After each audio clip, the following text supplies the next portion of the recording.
I'm always here to remind people that we're talking about loved ones. We're talking about children. 199 people died in the first half of 2021 from drug-related deaths.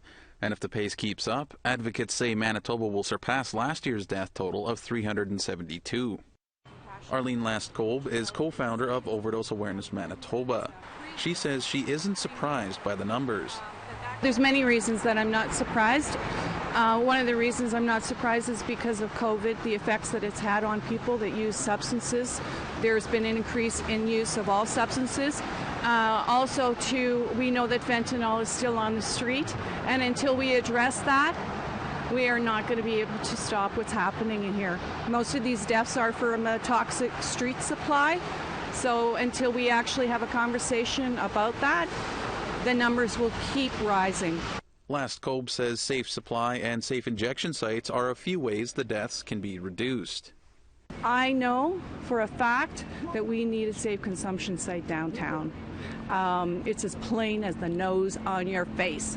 I would like to see safe consumption sites all over Manitoba, but what we could do is we could start with our downtown area. We could get ourselves a mobile unit, which means that we can mobilize ourselves as the need comes up.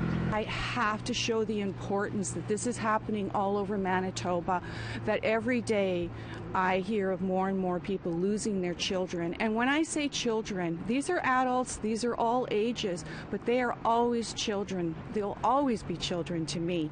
So as a mother, I will never stop advocating for what I believe will save lives. These are preventable deaths. You're talking about a toxic street supply.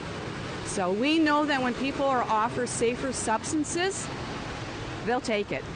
Mitch Bourbonniere is a community advocate who works with numerous organizations within the city of Winnipeg.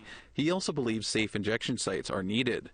I absolutely believe we need safe, well-trained, well-staffed, safe injection sites. People are doing it in front of us anyway, and it's like heartbreaking. I'd rather them be in a safe place where they can be looked after, cared for, harm reduction in a safe way, but then also there's the people there to talk to the folks about getting help and getting treatment right there, rather than folks doing this in back alleys. While he sees many drugs on the streets, Bourbonniere says the issue crosses all walks of life. This epidemic crosses all walks of life and all social stratas.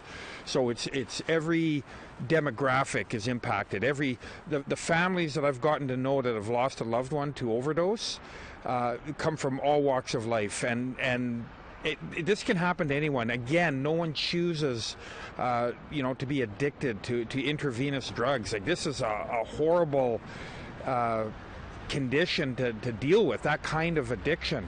And it can happen to anyone. So we should, as a province, collectively be concerned about this. APTN reached out to both the province and the city of Winnipeg for comment, but did not hear back by airtime. Daryl Stranger, APTN National News, Winnipeg.